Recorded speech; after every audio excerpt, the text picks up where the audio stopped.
Assalamualaikum warahmatullahi wabarakatuh. Salam sejahtera untuk kita semua. Halo mahasiswa sekalian, selamat datang pada perkuliahan hari ini.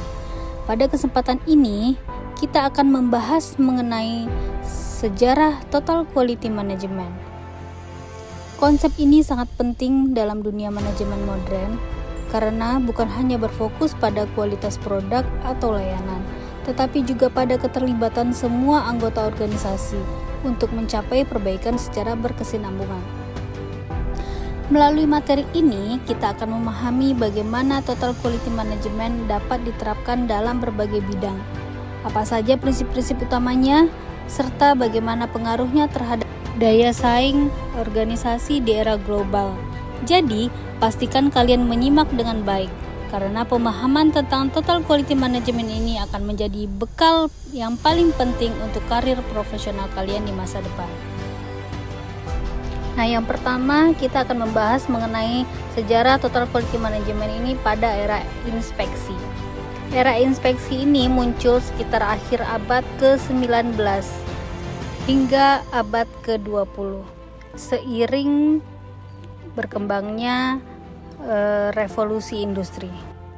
Pada masa ini, produksi dilakukan secara massal di pabrik-pabrik, sehingga perusahaan mulai memerlukan sistem untuk memastikan produk yang dihasilkan sesuai dengan standarnya.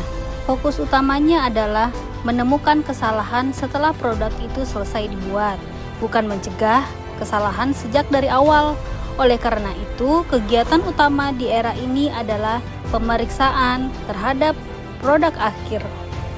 Untuk contoh era inspeksi ini diantaranya ada seperti industri tekstil tradisional yang mana kain itu diperiksa di bagian akhir.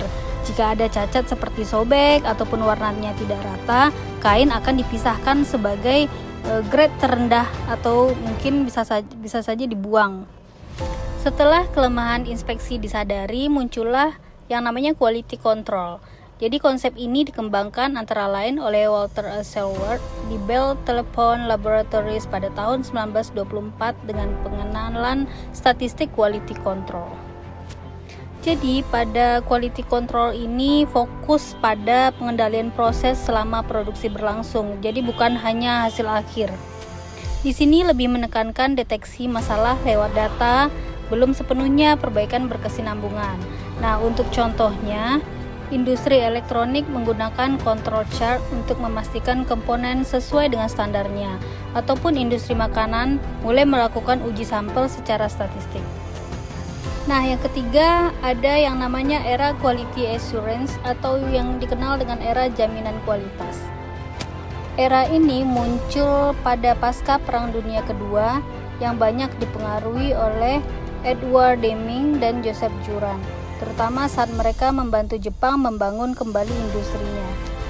Di sini kualitas menjadi bagian dari seluruh proses produksi, dan disinilah muncul yang namanya standarisasi internasional seperti ISO. Pada era manajemen kualitas ini memerlukan biaya implementasi yang tinggi dan membutuhkan perubahan budaya organisasi yang tidak mudah. Contoh diantaranya adalah industri otomotif Jepang seperti mobil Toyota yang menerapkan sistem Kaizen dan just in time. Yang keempat ada era manajemen kualitas. Era ini muncul setelah adanya konsep quality control dan quality assurance yang sudah berkembang, terutama karena kebutuhan industri untuk meningkatkan daya saing pasca Perang Dunia Kedua. Pada periode ini, kualitas tidak hanya dipandang sebagai tanggung jawab bagian produksi atau inspeksi, tetapi mulai dianggap sebagai tanggung jawab manajerial yang mencakup seluruh fungsi organisasi. Adapun kelemahan era manajemen kualitas ini diantaranya masih top down, masih kurang fleksibel, belum sepenuhnya berkelanjutan, dan terlalu administratif. Kemudian yang keempat ada era Total Quality Management atau yang kita kenal dengan TQM. TQM ini lahir dari pembelajaran pada era inspeksi, quality control, dan quality assurance. Kemudian TQM juga melibatkan seluruh anggota organisasi, baik itu manajemen puncak hingga karyawan yang paling rendah. Di sini juga menekankan pada kepuasan pelanggan ya, baik itu secara internal maupun eksternal. Kemudian juga melakukan perbaikan secara berkesinambungan dan menggunakan berbagai alat manajemen mutu seperti Six Sigma, Kaizen, dan lain sebagainya. Nah, kemudian kita akan membahas mengenai prinsip-prinsip Total Quality Management. Secara umum ada 6 prinsip utama pada Total Quality Management. Prinsip ini menjadi fondasi agar Total Quality Management ini bisa berjalan dengan baik di dalam sebuah organisasi. Yang pertama, fokus pada pelanggan. Jadi pelanggan itu merupakan penentu utama pada sebuah kualitas. Dan kemudian kualitas itu juga bisa diukur dari kepuasan pelanggan. Prinsip yang kedua tentang keterlibatan total. Jadi semua karyawan, baik itu dari level bawah hingga manajemen puncak, semua terlibat dalam upaya peningkatan kualitas ini.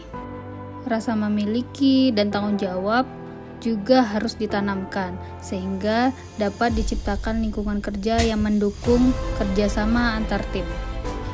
Yang ketiga, mengenai prinsip perbaikan berkelanjutan. Jadi Total Quality Management ini menekankan bahwa kualitas itu harus selalu ditingkatkan, tidak ada titik akhirnya.